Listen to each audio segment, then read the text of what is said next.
옆 사람과 인사합시다. 기도로 하나님 앞에 나아가세요.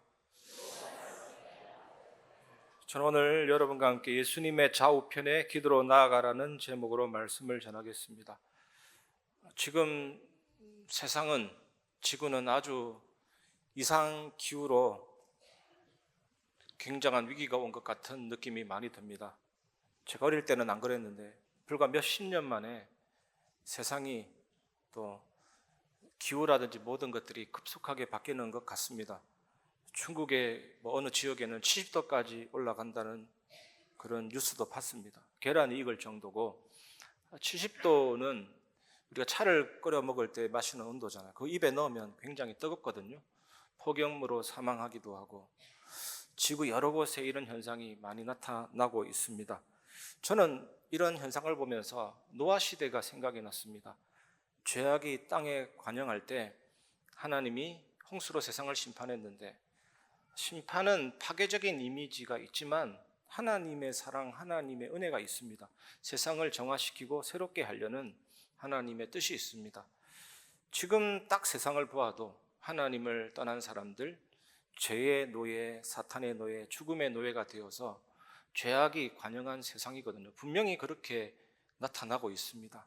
마치 땅이 입을 벌려서 삼키는 듯한 요한계시록의 그런 모습처럼 절대적인 하나님의 주권, 하나님의 섭리, 하나님의 뜻이 있는 것입니다. 사실은 이것이 인간의 처절함이 아니겠습니까? 우리 인간은 어떻게 할 수가 없습니다. 해결할 수 있는 것도 있지만 이런 일들이 일어날 때는 속수무책이죠. 어떻게 하겠습니까? 이런 실정 앞에서 다시 한 번 더 구원을 생각해야 됩니다. 구원은 인간의 그 어떤, 세상의 그 어떤 방법으로도 받을 수 없습니다. 예수님이 죽으신 것, 부활하신 것, 죄사함, 부활하사 사망과 사단의 권세를 정복하신 그 은혜 아니면 구원받지 못합니다.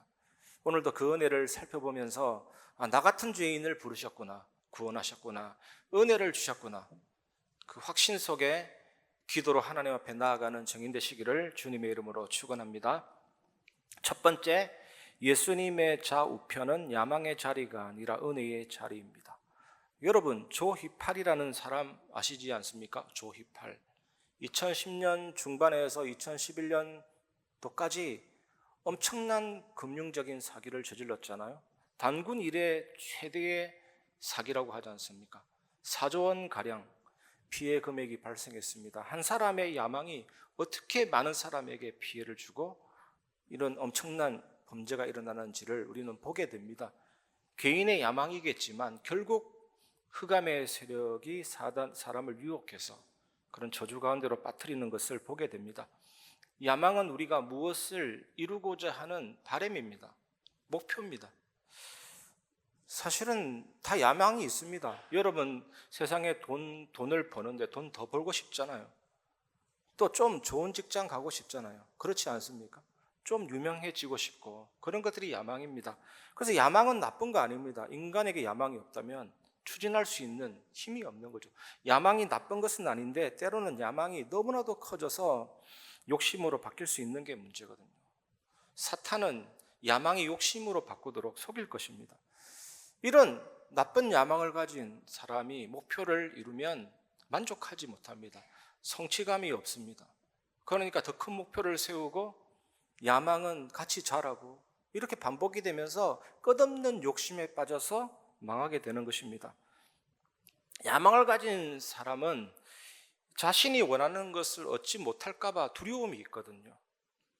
그 두려움은 더 많이 더 빨리 얻으려는 욕심을 생기게 합니다. 그 욕심이 부정적인 방법을 사용하게 만듭니다. 창세기 3장 1절에서 6절 사건이 왜 중요하냐? 그거는 아담과 하와가 선악과를 따먹은 사건이지만 그 내용 안에 인간에게 야망이 생긴 근본적인 원인이 설명되어 있습니다. 사단이 뱀을 통해서 하와에게 뭐라고 했습니까? 하나님이 먹지 말란 금지한 나무 열매를 언급하면서 호기심을 자극했습니다. 또 뱀은 하와에게 하나님과 동등될 수 있다는 야망을 자극했습니다. 결국에는 네가 하나님이 된다라고 교만을 심어서 무너뜨렸습니다. 결국 아담과 하와가 자신의 판단에 의해서 선악과를 먹게 된 것입니다. 이 결과가 하나님과 단절되어서 끊임없이 인간은 죄의 종로로 타고 죽음의 종로로 타고 사단에게 노예가 딱 된 것입니다. 그러니까 인간이 살면 살수록 영적으로, 정신적으로, 육체적으로 고통이 오고 결국 질병까지 오고 영원한 사망에 이르게 된 것입니다. 죄를 위해서 죽으시고 부활하사 사망과 사탄의 권세를 정복하신 예수님, 예수님을 마음의 왕으로 주인으로 모시고 믿고 영접하면 하나님의 자녀가 되고 영원한 생명을 가지게 됩니다. 하나님 자녀에게는 성령께서 내주하시고 인도하시고 역사하시기 때문에 진짜 예수 믿는 사람은 나 중심 이기주의를 점점 벗어나게 되고 야망이 하나님을 향하게 됩니다. 오늘 본문에 세베대의 두 아들의 어머니가 나오는데 이 어머니가 야망을 품고 예수님께 두 아들을 높은 자리에 앉혀달라고 요청을 하게 됩니다. 이 세베대의 아들은 야고보와 요한입니다. 야고보와 요한이 누굽니까? 베드로, 야고보, 요한, 수제자 그룹입니다. 이 세 명이 수제자였거든요. 세상적으로 볼 때 예수님을 제일 잘 따랐던 야고보와 요한이 높은 자리에 앉는 것은 당연하게 여겨질 수가 있습니다. 그런데 이 두 아들의 어머니는 무엇을 몰랐습니까? 예수님의 고난과 죽음, 그 잔을 마시는 예수님의 사역을 이해하지 못했습니다. 그래서 야망을 품게 되고 욕심을 품게 되었습니다. 20절을 보겠습니다. 그때의 세베대의 아들의 어머니가 그 아들들을 데리고 예수께 와서 절하며 무엇을 구하니? 이 세베대의 두 아들의 어머니가 누구냐면요, 예수님의 어머니 마리아의 여동생입니다.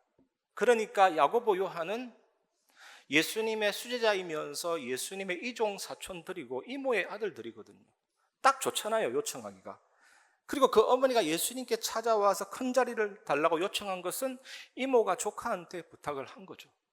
여러분, 이 모습이 바람직한 모습으로 보이십니까? 세상적으로 볼 때도 별로 좋은 모습이 아니에요. 우리나라를 보면 이런 사건들이 많이 일어납니다. 고위공직자들이 자기 아들 병력 의무를 회피시키거나 병력 혜택을 주는 사건을 국민이 알게 되면 얼마나 배신감이 느껴지고 이 정부나 고위공직자들에 대한 신뢰감이 무너지고 사회적인 분노를 유발합니다. 세베대의 어머니가 예수님께 무엇을 요구했습니까? 세베대 두 아들의 어머니. 21절입니다. 예수께서 이르시되 무엇을 원하느냐? 이르되 나의 이 두 아들을 주의 나라에서 하나는 주의 우편에 하나는 주의 좌편에 앉게 명하소서. 이 두 제자의 어머니가 생각하는 예수님이 가져오시는 왕국은 화려함, 권력이었습니다. 십자가가 아니었습니다. 이 예수님이 곧 다윗의 왕좌를 그대로 가져올 거라는 생각이 드니까 그 왕의 자리에 가장 가까운 곳에 가장 영예로운 위치에 좌우편에 앉게 해달라고 이렇게 요청했습니다. 22절을 보시면 예수께서 대답하여 이르시되 너희는 너희가 구하는 것을 알지 못하는도다. 내가 마시려는 잔을 너희가 마실 수 있느냐? 그들이 말하되 할 수 있나이다. 예수님이 이 말씀은 자신의 고난과 죽음을 비유적으로 표현하신 것입니다. 여러분, 예수님이 마시는 잔은 어떤 잔입니까? 고난의 잔입니다. 예수님이 십자가 지시기 전에 겟세마네 동산에서 기도하셨습니다. 너무나도 간절히 기도하셨기 때문에 피땀을 흘리셨습니다. 아니, 평안할 때 피땀이 납니까? 뭔가 힘주니까 나는 거거든요. 극도의 스트레스가 있었고 두려움 상태가 있었다라는 것입니다. 그러니까 혈관이 팽창되다가 터져서 땀샘으로 혈액이 배출되는 거거든요. 예수님이 이런 피땀 흘리셨다라는 것은 어떤 상태에 있었다는 거죠? 굉장히 육체적으로, 정신적으로 극심한 고통 가운데 있었다라는 겁니다. 여러분, 우리가 위기를 당할 때 이런 극심한 고통이 오기도 합니다. 그것 자체 오지 마라 할 수는 없어요. 우리 인간은 그렇게 당할 수가 있습니다. 당시 예수님은 곧 다가올 십자가의 죽음을 앞두고 심한 고뇌에 빠져 있었거든요.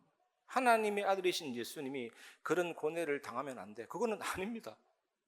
우리가 때로는 비명을 지를 때도 있고 울 때도 있습니다. 근데 그것을 가지고 어디로 가져가느냐가 중요하거든요. 하나님께로 가져가는 게 기도입니다. 또 십자가에 못 박힌다라는 것은 극심한 물리적인 고통을 수반하거든요. 십자가에 달려면 어떻게 해야 됩니까? 손목과 발목을 나무에 단단히 고정시켜야 됩니다. 그래서 못을 박는데 그때 신경이 손상됩니다. 견딜 수 없는 고통이 오죠. 찌르는 듯한, 타는 듯한 감각과 전기가 몸을 감통하는 듯한 고통이 옵니다. 그리고 십자가에 매달리면 체중을 지탱하기 위해서 무릎을 구부렸다 폈다 해야 되기 때문에 호흡은 점점 어려워지고 질식 상태에 이르게 됩니다. 아니, 제자들이 이런 고난의 잔을 마실 수 있다라고 얘기했다니까요. 제자들이 이 사실을 이해할 수 없었습니다. 이해 못하는 것도 어떤 면에서는 당연합니다. 어떻게 이 사실을 이해할 수 있었겠습니까? 그 당시에. 이 제자들은요, 어떤 상태였습니까? 좀 더 부유해지고 싶고 유명해지고 싶었던 겁니다. 권력과 명예와 지위를 간절히 원했던 겁니다. 어떤 면에서 제자들은 세상의 권세자들과 조금은 비슷해지고 있었던 것입니다. 23절을 보시면 이르시되 너희가 과연 내 잔을 마시려니와 내 좌우편에 앉는 것은 내가 주는 것이 아니라 내 아버지께서 누구를 위하여 예비하셨든지 그들이 얻을 것이니라. 그럼에도 불구하고 예수님은 제자들이 나중에는 나의 잔을 마실 것이다라고 말했습니다. 결국 야고보는 나중에 순교하거든요.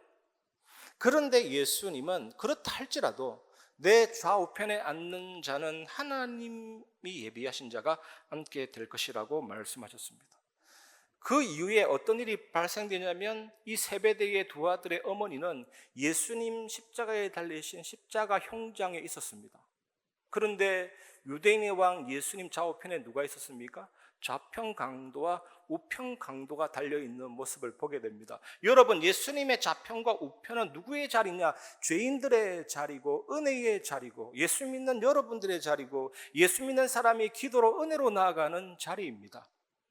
찬송가 528장 후렴 가사 보면 이 부분이 잘 나와 있습니다. 오라 오라 방황치 말고 오라 죄 있는 자들아 이리로 오라 주 예수 앞에 오라.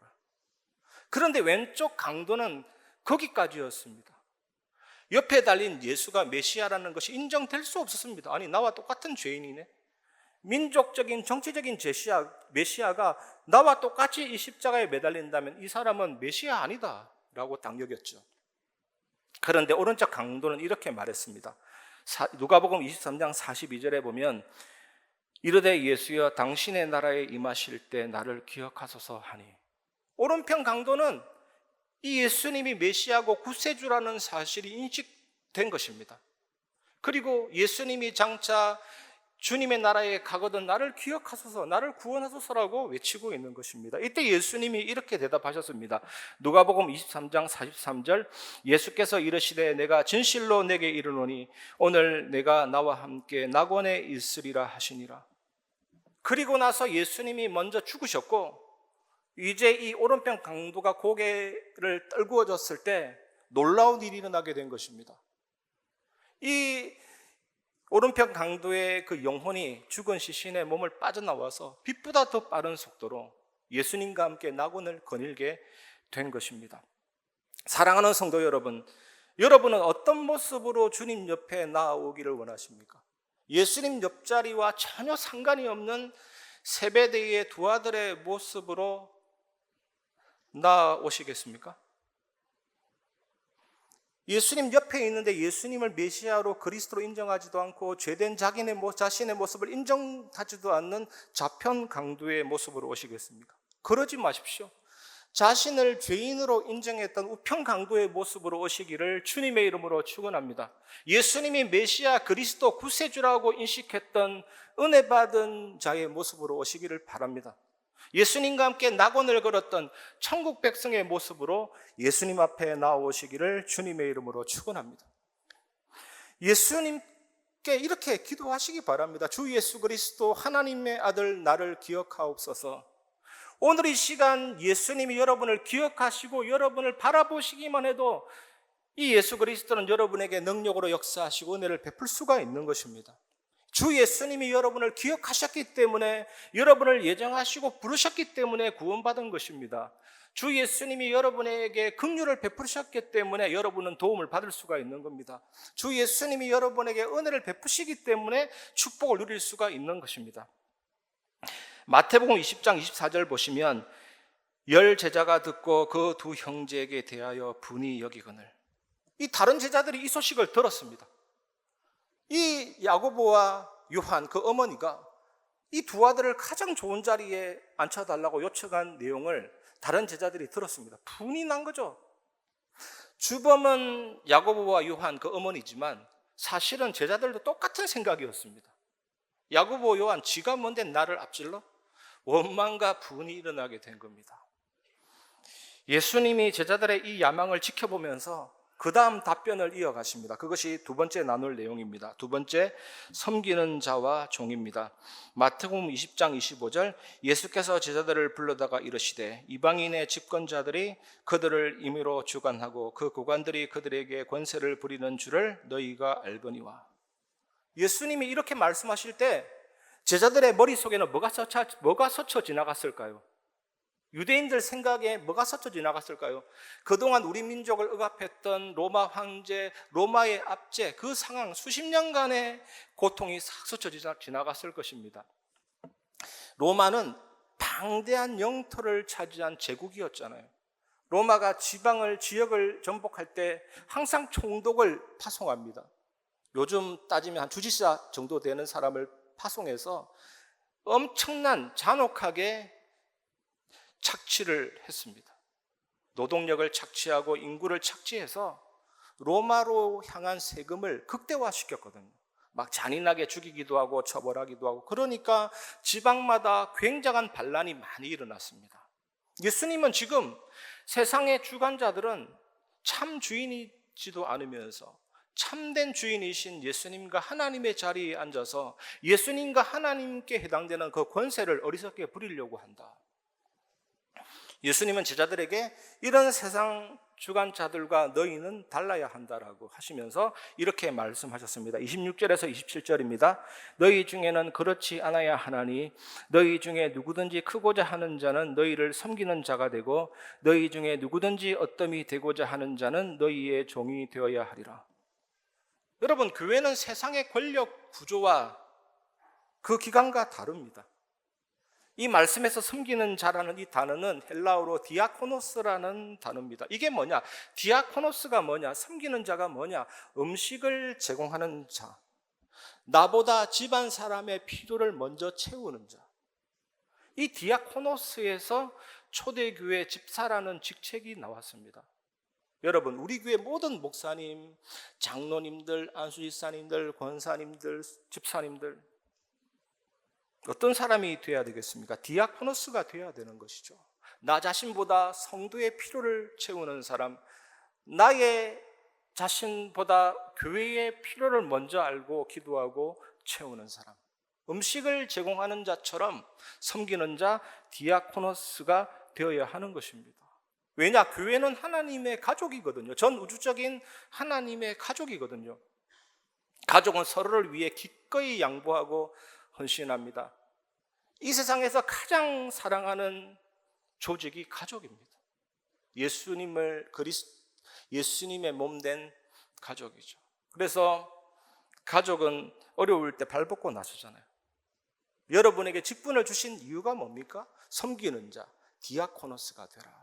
이것이 예수님이 제자들에게 세상 주관자들과 달라야 한다면서 너희들은 디아코노스가 되라, 섬기는 자가 되라고 지금 말씀하고 있는 거예요. 교회는 몇 사람이 온으로 움직이고 여러분은 소비자로서 온 게 아닙니다. 결코 아닙니다. 뭔가 서비스를 받기 위해서 온 것이 절대로 아닙니다. 영적인 소비자가 되면 절대로 안 돼요. 디아코노스가 돼야 됩니다. 섬기는 자가 돼야 됩니다. 성도의 필요를 채우고 교회의 필요를 채우고 음식을 제공하는 자 같은 디아코노스가 되어야 되는 것입니다. 그것이 제자입니다. 제자. 여러분, 무리가 되지 마시고 제자가 되시기를 주님의 이름으로 축원합니다. 또 27절에 보면 종이라는 단어가 나옵니다. 이 종은 헬라어로 둘로스입니다. 둘로스. 예수님 당시 가장 밑바닥에 있는 신분, 내가 마음대로 하고 싶어도 마음대로 하지 못하는 신분이 둘러싸입니다. 그래서 우리는 날마다 해야 될 것이 있습니다. 하나님 앞에 하나님 안 믿는 나의 불신앙을 내려놓는 일이죠. 기도로. 여러분, 위기가 올 때, 사건이 올 때 눈물 날 수 있습니다. 운다는 것은 이긴다는 겁니다. 사실은 정말로 포기한 사람은 울지 않습니다. 웃습니다. 오히려 실성한 듯이 웃습니다.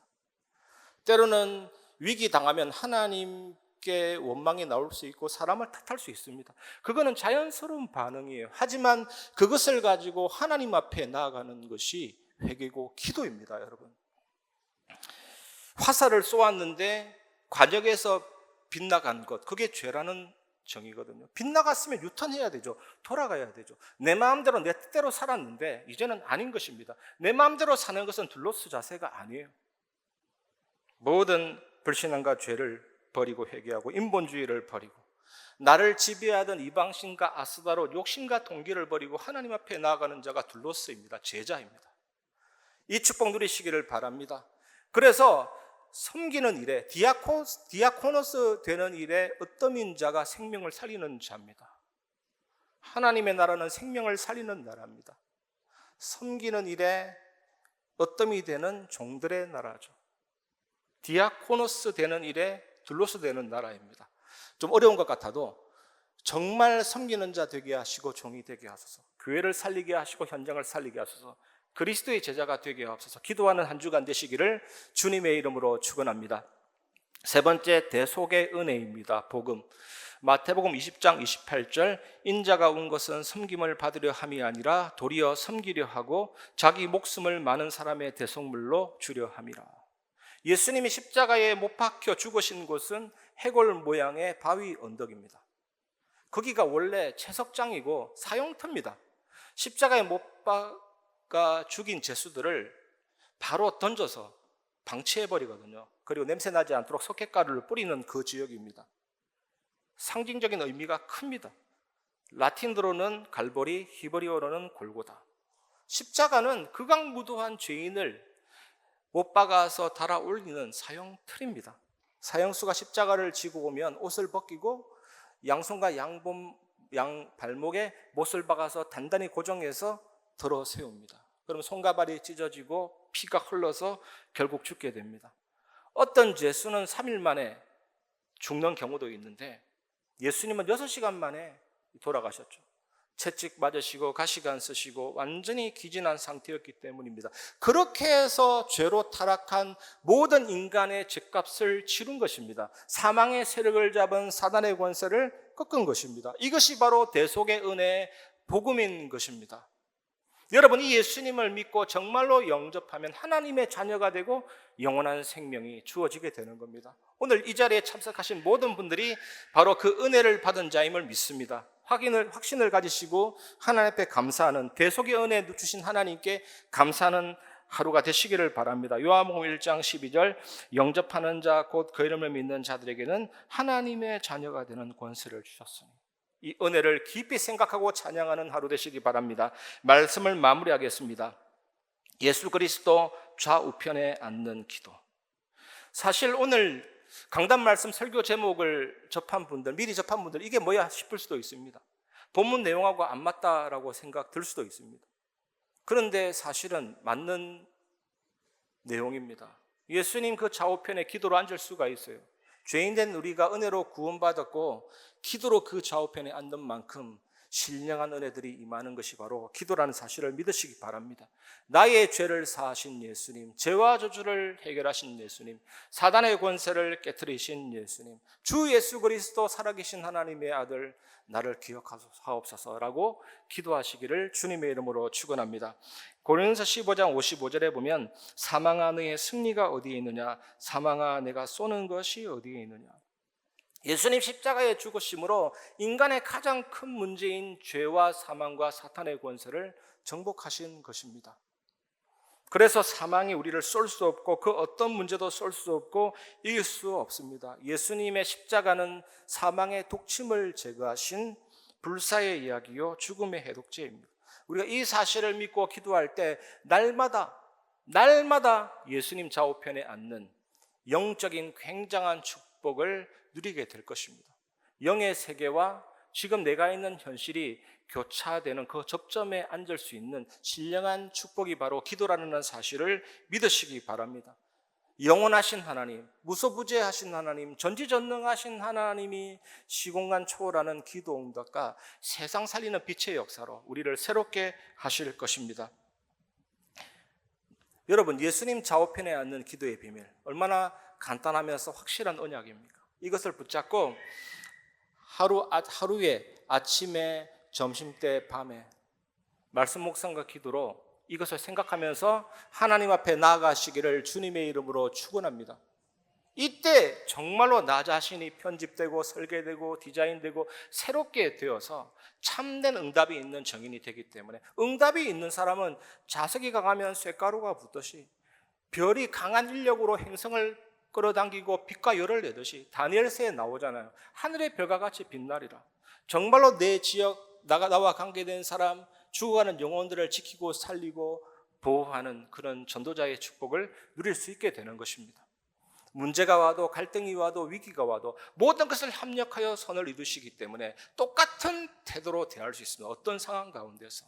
그래서 흔들리지 않는 절대제자, 절대망대가 되어서 세상을 살리는 정인이 될 것입니다. 오늘 이 말씀 기억하면서 한 주간 날마다 주님 앞에 나아가시고 그 은혜의 자리에 나아가시고 나를 오라 부르신 그 능력의 자리에 앉으셔서 여러분 현장에서 참된 응답받고 정인되시기를 주님의 이름으로 축원합니다. 나의 기도하는 것보다 우리 찬양하고 말씀을 마무리하겠습니다. 나의 기도하는 것보다, 나의 기도하는 것보다 더욱 응답하실 하나님,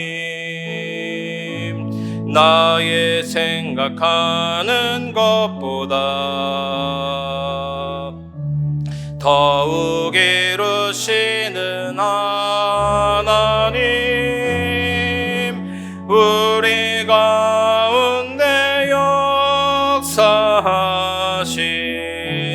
능력대로 우리들의 간구함을 제도로 능히 하실 주님께 모든 영광과 존귀 찬양과 경배를 돌릴지어다. 모든 영광과 존귀 찬양과 경배를 주님의 그 보좌 앞으로 나아가는 기도 누리게 하옵소서. 모든 영광과 존귀 찬양과 경배를 돌릴지어다. 모든 영광과 존귀 찬양과 경배를 돌릴지어다.